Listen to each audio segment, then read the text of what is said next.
नमस्कार जोहार, आप सबका स्वागत है न्यूज़ फ्रेम पर। जैसा कि आप मेरे पीछे लिखा हुआ देख सकते हैं हमारे वॉल पर, निपट गए नीतीश बाबू। जी हाँ, कल के एनडीए के सीट शेयरिंग के बाद ये हम दावे के साथ और पुख्ता सबूत के साथ ये कह सकते हैं कि नीतीश कुमार की मुश्किलें अब बढ़नी शुरू हो गई है। बीजेपी के चाणक्य और हनुमान ने मिलकर नीतीश कुमार का लगभग निपटारा तय कर दिया गया है।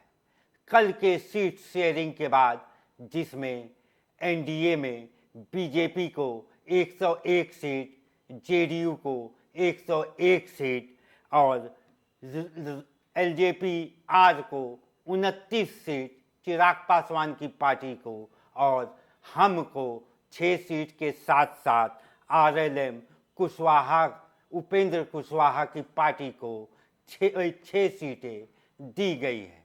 इसमें सबसे ज़्यादा सीटें में जो माथापेची हो रही थी वो चिराग पासवान को हो रही थी, लेकिन अपने 40 सीटों की डिमांड पर को लेकर वो 29 सीट लेने में सफल हो गए। नीतीश बाबू का निपटारा किस तरीके से हुआ है, इस गणित को समझने के लिए थोड़ा सा मैं आपको बताता हूं कि जेडीयू जो है वो 101 सीट पर लड़ रही है। पिछली बार यही जेडीयू 115 सीटों पर लड़ी थी। कुल मिलाकर जेडीयू को 14 सीटों का नुकसान हो रहा है। इसके साथ ही बीजेपी पिछली बार 110 सीट पर लड़ी थी और इस बार 101 सीट पर लड़ रही है, तो बीजेपी का नुकसान महज 9 सीटों का हो रहा है। तो कहाँ 14 सीटों का नुकसान और कहाँ 9 सीटों का नुकसान। यहाँ पर बड़े भाई और छोटे भाई की भूमिका जो जेडीयू और बीजेपी निभा रही थी उसे निपटा दिया गया है। अब कोई बड़ा भाई नहीं, कोई छोटा भाई नहीं, दोनों एक साथ 101 सीट पर चुनाव लड़ेंगे। यहाँ पर दबाव की राजनीति और अपने 5 सांसदों की दम पर चिराग पासवान बाजी मारते हुए नजर आ रहे हैं और 29 सीटों के साथ वो बिहार के विधानसभा चुनाव में जुट रहे हैं। ये तो हुई सीटों का समीकरण। अब जरा समझिए, 101 seat BJP, 29 seat Chirag Paswan, Modi के हनुमान के पास, कुल मिलाकर दोनों की सीटें हो जाती हैं 130 और ये बहुमत का आंकड़ा जो है वो 122-123 सीटों पर है।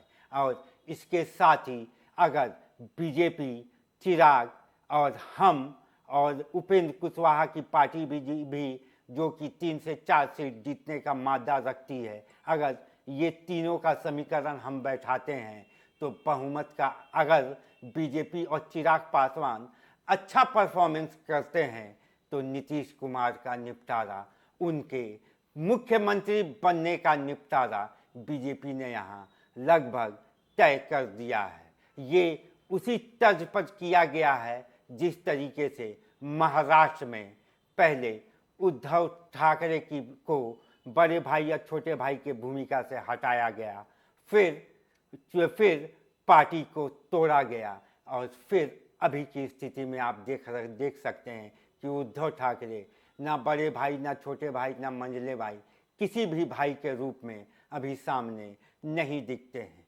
ठीक उसी तर्ज पे नीतीश कुमार को भी 101 सीट देकर बीजेपी ने उनके निपटाने का जो रणनीति है उसे तैयार कर दिया गया है। और बिहार चुनाव के सीटों पर, और अगर बीजेपी और चिराग पासवान, यहाँ पर एक बात गौर करने वाली ये भी है कि चिराग पासवान जो कि बिहार फर्स्ट और बिहारी फर्स्ट की बात करते हैं, उनका पल्ला इस बार में बिहार चुनाव में भारी दिख रहा है और वो पार्टी में भी, एनडीए में भी अपने पल्ले को भारी करते हुए दिखाई पड़ रहे हैं।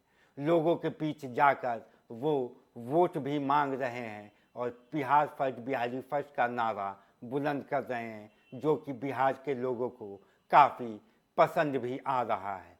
तो इसमें कुल मिलाकर 14 सीटों का नुकसान जेडीयू को होता हुआ नजर आ रहा है। हालांकि पिछली बार 115 सीटों पर लड़ने के बाद जेडीयू महज 43 सीटों पर ही जीत हासिल कर पाई थी, लेकिन 43 सीट जीतने वाली पार्टी के आला कमान नीतीश कुमार फिर भी मुख्यमंत्री बनकर पूरे बिहार में 5 साल उन्होंने राज किया।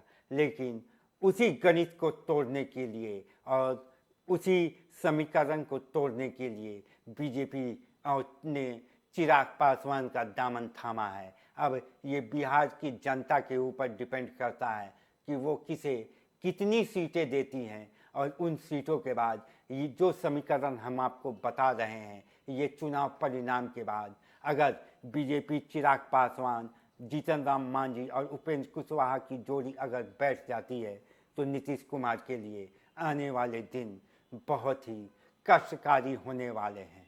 आज के दिन की बात करें तो एनडीए ने तो अपनी सीट शेयरिंग का ऐलान कर दिया, लेकिन महागठबंधन में अभी ये माथापेची जारी है। जिस तरीके से अभी दिल्ली के रॉस एवेन्यू कोर्ट में लालू यादव, राबड़ी देवी और तेजस्वी यादव की मुश्किलें बढ़ने का फरमान आता हुआ दिख रहा है, जिसमें आईआरसीटी घोटाले में कोर्ट ने ये कहा है कि अब लालू यादव पर ये मुकदमा रेलवे घोटाले का चलेगा, और लैंड फॉर कैश जो घोटाला था वो उस पर भी रॉस एवेन्यू कोर्ट ने अब आरोप तय करने का वो जो प्रक्रिया है वो शुरू कर दिया है, जिसका परिणाम आने वाले विधानसभा चुनाव में साफ पड़ता हुआ दिखाई दे रहा है। और इसके साथ ही आज शाम में राहुल गांधी के साथ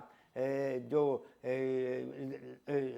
तेजस्वी यादव हैं और लालू प्रसाद यादव हैं और तमाम आरजेडी के नेता जो हैं वो कांग्रेस के साथ मीटिंग करते हुए आज शाम में दिखेंगे, जिसके बाद से महागठबंधन के सीट शेयरिंग का भी फैसला होना अभी बाकी है।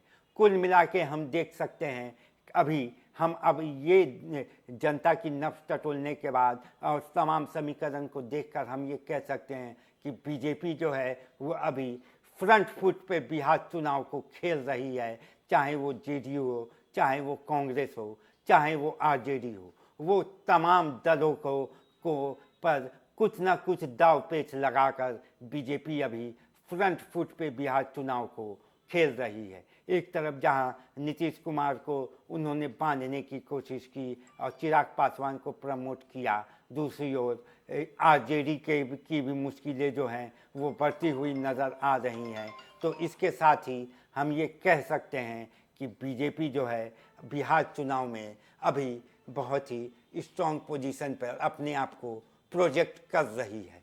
अभी के लिए बस इतना ही। देश दुनिया और बिहार चुनाव की हर पहलुओं को जानने के लिए आप देखते रहिए न्यूज़ फ्रेम।